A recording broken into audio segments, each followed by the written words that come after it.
जय हिंद दोस्तों। तो ये मेरा सेकेंड वीडियो है। ये मेरा यूट्यूब चैनल साइंस टेक है जिसमें आपका स्वागत है। तो आज हम डिस्कस करने वाले हैं ओवरव्यू ऑफ एनालॉग सर्किट।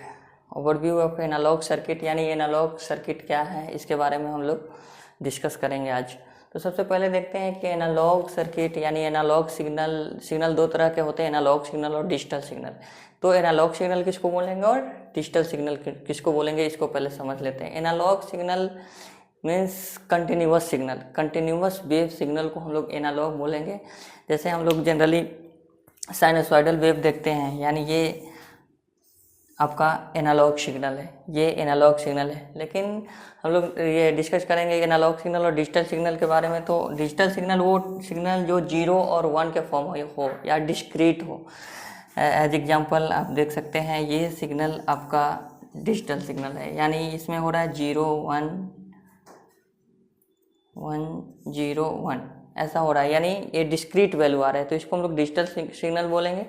और ये आपका कंटिन्यूअस वेव सिग्नल है, यानी प्लस और माइनस, ये कंटिन्यूअस वेव है, तो इसको एनालॉग सिग्नल बोलेंगे। एज एग्जांपल मॉडर्न में हम लोग देखें तो आपका एनालॉग पहले वाला घड़ी जो देखते थे, पहले वाला घड़ी जो ऐसा रहता था जिसमें हैंड बना रहता था, तो ये आपका एनालॉग सिग्नल का एग्जांपल है। लेकिन अब का जो घड़ी आया है जो डिजिटल वाट है, 0 1 ये चेंज होते रहता है डिजिट के फॉर्म में, तो इसको ये आपका एग्जांपल है डिजिटल सिग्नल का।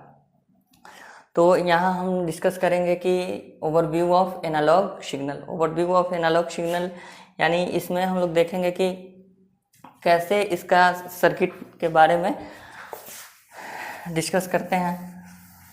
तो ओवरव्यू ऑफ एनालॉग सर्किट में सबसे पहला आता है आपका ऑपरेशनल एम्पलीफायर। तो क्या होता है ऑपरेशनल एम्पलीफायर, कैसे ये वर्क करता है, इसका वर्क क्या है। तो ऑपरेशनल एम्पलीफायर को हम लोग शॉर्ट फॉर्म में ओप एम्प भी बोलते हैं। तो ये क्या करता है, कोई वीक इलेक्ट्रिकल सिग्नल, यानी एनालॉग सर्किट पढ़ रहे हैं तो एनालॉग सिग्नल होगा, तो इसमें क्या करता है ऑपरेशनल एम्पलीफायर या शॉर्ट में बोले तो ओप एम्प, जो क्या करता है वीक इलेक्ट्रिकल सिग्नल को एम्पलीफाई करता है एज पर रिक्वायरमेंट, यानी वीक इलेक्ट्रिकल सिग्नल को एम्पलीफाई करता है। और ये इसका ऑपरेशन, ये ऑपरेशनल नेम से ही है, ऑपरेशनल यानी कोई ऑपरेशन करेगा, एम्पलीफायर यानी सिग्नल को एम्पलीफाई करेगा, सेम सिग्नल को बढ़ाएगा, स्ट्रेंथ को बढ़ाएगा। तो यहाँ ऑपरेशन क्या करेगा, तो ये जनरली करता है अर्थमेटिक ऑपरेशन। अर्थमेटिक ऑपरेशन यानी मैथमेटिकल ऑपरेशन, जैसे हम लोग देखते हैं प्लस माइनस मल्टीप्लिकेशन और डिवीजन। और as well as logical operation करता है। लॉजिकल ऑपरेशन का कहने का मतलब, जैसे हम लोग बेसिक गेट पढ़ते हैं तो बेसिक गेट में होता है and gate, or gate, nand gate, nor gate. तो ये भी एंड गेट है तो क्या करेगा, 2 इनपुट का प्रोडक्ट करेगा। और गेट है यानी 2 इनपुट का एडिशन करेगा। नॉट है यानी क्या, उसका इन्वर्ट करेगा जो हम लोग इनपुट दे रहे हैं। तो ये ऑपरेशनल एम्पलीफायर क्या करता है, वीक सिग्नल को एम्पलीफाई करता है। ये mathematical operation as well as logical operation करता है। तो ये तो आपका हो गया डेफिनेशन कि क्या है ओप एम्प, ऑपरेशनल एम्पलीफायर क्या है। अब इसके हम सिंबल के बारे में बात करते हैं। तो इसका सिंबल कैसा दिखता है, तो इसका सिंबल ये होता है आपका, इसमें ये जनरली इस सिंबल है, इसमें पिन होते हैं, तो जनरली 8 पिन होते हैं, वो आगे डिस्कस करेंगे। बस अगर सिंबल जस्ट पूछा जाता है तो ये हम लोग देखेंगे कि कैसे इसका नेगेटिव वाला टर्मिनल इन्वर्टिंग है, दूसरा ये पॉजिटिव वाला नॉन इन्वर्टिंग है, और ये आउटपुट है। इधर आपका इनपुट साइड है और ये आपका आउटपुट साइड है। तो इसमें इन्वर्टिंग नॉन इन्वर्टिंग हम लोग थोड़ा सा आगे इसके बारे में डिस्कस करेंगे, लेकिन जस्ट थोड़ा सा समझ लेते हैं क्या होता है इन्वर्टिंग और क्या होता है नॉन इन्वर्टिंग। तो इन्वर्टिंग नेम से ही डिफाइन है कि सिग्नल को चेंज करता है, इन्वर्ट कर देता है। यानी इन्वर्टिंग है यानी क्या करता है, ये सिग्नल जैसे पहले यहाँ है आपका प्लस और ये है माइनस, लेकिन ये सिग्नल को इन्वर्ट यानी क्या हो गया, अब माइनस हो गया और प्लस हो गया, यानी क्या किया 180 डिग्री फेज को शिफ्ट कर दिया। तो ये आपका इन्वर्टिंग हो गया। और नॉन इन्वर्टिंग नेम से ही डिफाइन है कि आगे नन लग गया, यानी कोई सिग्नल में चेंज नहीं करेगा, जैसा इनपुट देंगे वैसा ही आउटपुट, यानी ऐसा इनपुट दे रहे हैं हम सेम आउटपुट आ रहा है। तो ये आपका नॉन इन्वर्टिंग हो गया।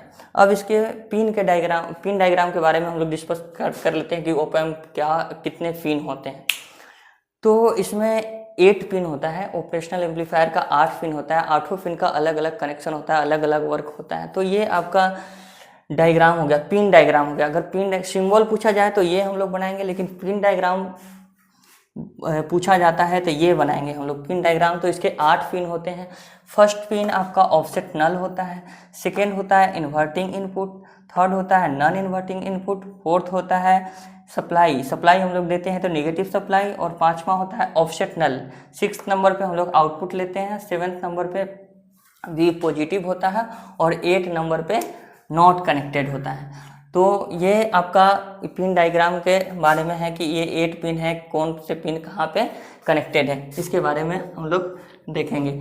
तो ये आपका पिन तो हम लोग ये ओपैम्प का सिंबल और उसका पिन डायग्राम देख लिए थे। अब देखते हैं कि ओपैम्प यानी ऑपरेशनल एम्पलीफायर का आइडियल कैरेक्टरिस्टिक क्या है, प्रैक्टिकल कैरेक्टरिस्टिक क्या है। तो सबसे पहले देखते हैं आइडियल कैरेक्टरिस्टिक ऑफ ओपैम्प।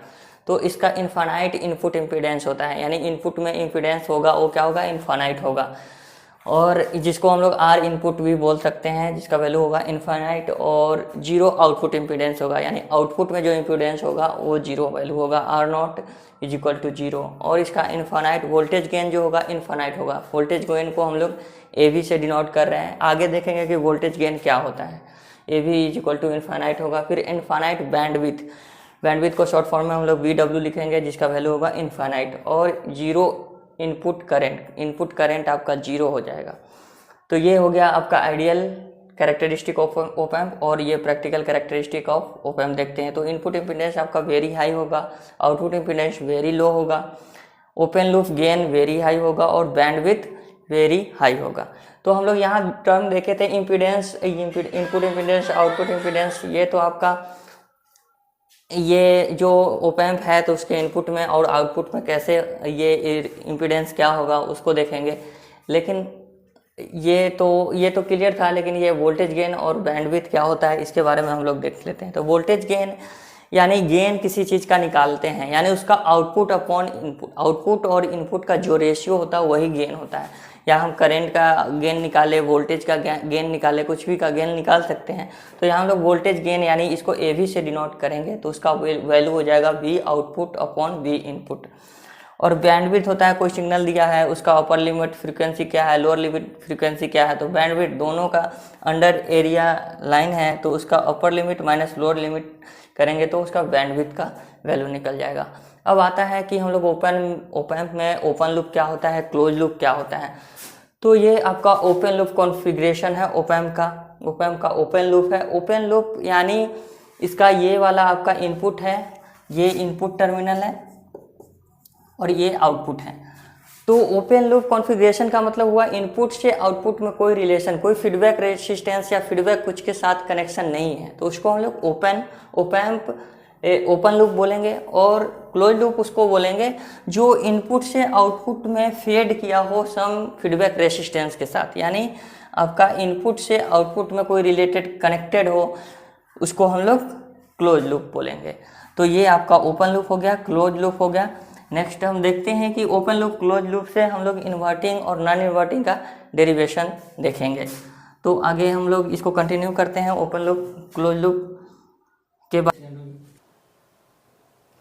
तो हम लोग अब देखते हैं कि इन्वर्टिंग एम्पलीफायर क्या होता है। ठीक है, तो हम लोग इसका पिन डायग्राम और सिंबल देखे थे, तो उसमें निगेटिव टर्मिनल और पॉजिटिव टर्मिनल था। तो ये आपका इन्वर्टिंग एम्पलीफायर का सिंबल है। ठीक है, तो इसमें इन्वर्टिंग कब बोलेंगे, नॉन इन्वर्टिंग कब बोलेंगे, इसको हम लोग पहले देख लेते हैं। तो इन्वर्टिंग जब हम नेगेटिव टर्मिनल वाले को सप्लाई करेक्ट देंगे और पॉजिटिव वाले को हम लोग ग्राउंड कर देंगे, तो इसको हम लोग इन्वर्टिंग एम्पलीफायर बोलेंगे। और अगर हम लोग पॉजिटिव वाले को सप्लाई देते हैं और नेगेटिव वाले को ग्राउंड कर देते हैं, तो इसको हम लोग नॉन इन्वर्टिंग बोलेंगे। तो अब देखते हैं कि इन्वर्टिंग एम्पलीफायर क्या है। ठीक है, तो ये आपका इन्वर्टिंग एम्पलीफायर का सर्किट डायग्राम हो गया।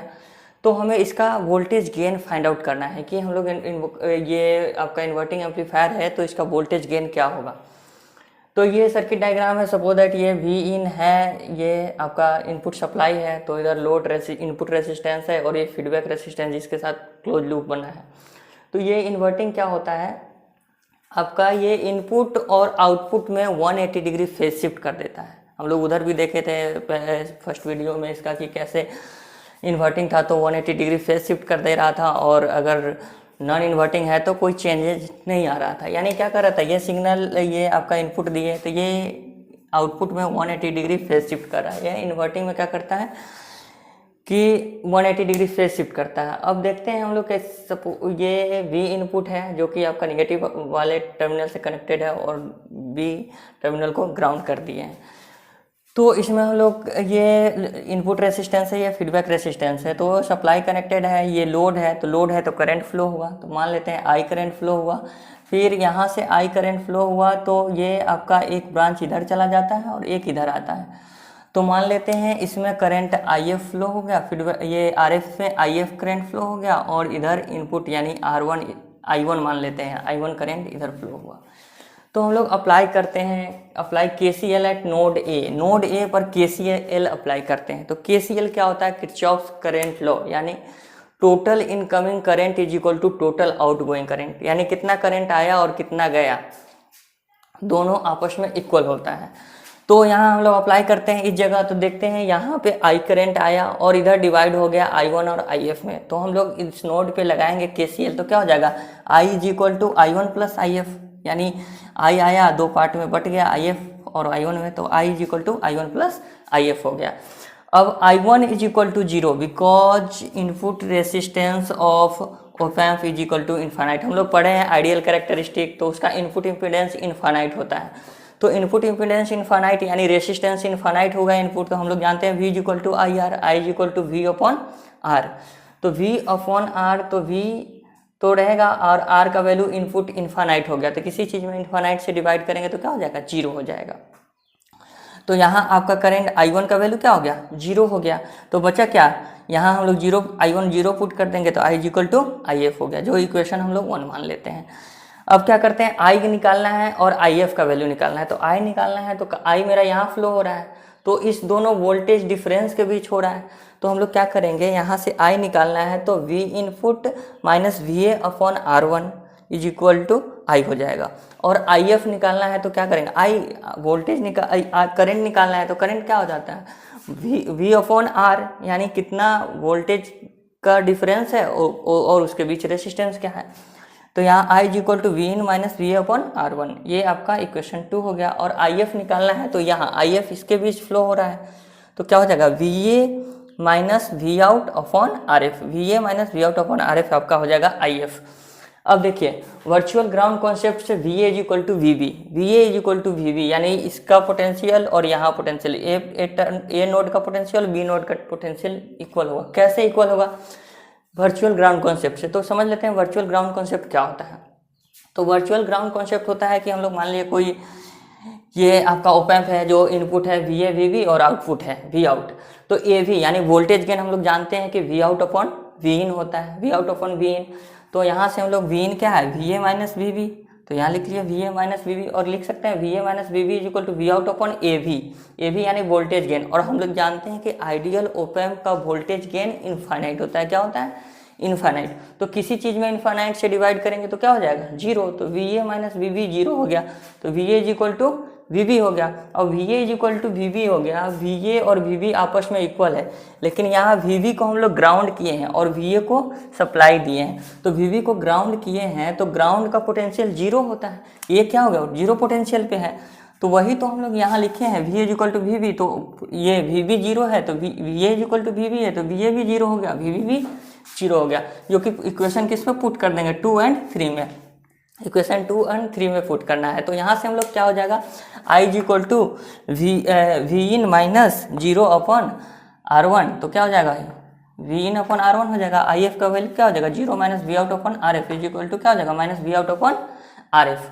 अब फ्रॉम इक्वेशन 1 यहाँ से I और IF का वैल्यू निकाल लिए। अब फ्रॉम इक्वेशन 1 से क्या है, इक्वेशन 1 है I is equal to IF, यानी ये करंट I और फीडबैक करंट दोनों आपस में इक्वल है, क्योंकि I1 तो 0 हो गया था। तो हम लोग क्या करें, I is equal to IF, तो I1 का वैल्यू यहाँ से निकाल लिए और IF का वैल्यू यहाँ, दोनों को इक्वेट कर देंगे। तो इक्वेट करेंगे तो V in upon R1 is equal to minus V out upon RF हो गया। तो क्या V out upon V in is equal to minus RF upon R1 लिख सकते हैं। और हम जानते हैं V out upon V in ही तो आपका वोल्टेज गेन है, तो वही तो V ये वोल्टेज गेन ही ए वी से हम लोग डिनोट करते हैं, तो volt a v is equal to v out upon v in is equal to minus r f upon R1। यानी इसका कहने का मतलब है कि हम लोग इन्वर्टिंग ओपैम्प का, इन्वर्टिंग ऑपरेशनल एम्पलीफायर का वोल्टेज गेन क्या होता है, ये ratio of minus feedback resistance upon input resistance, यानी ये फीडबैक रेसिस्टेंस है और ये R1 इनपुट रेसिस्टेंस है। कई जगह आप R1 की जगह Rin या जो नोटेशन यहाँ देंगे, नोमेनक्लेचर जो करेंगे, R1 है तो R1, Rin है तो R1, Rin है तो Rin, यानी a v is equal to v out upon v in होगा, यानी minus feedback resistance upon input resistance. तो ये आपका इन्वर्टिंग एम्पलीफायर है।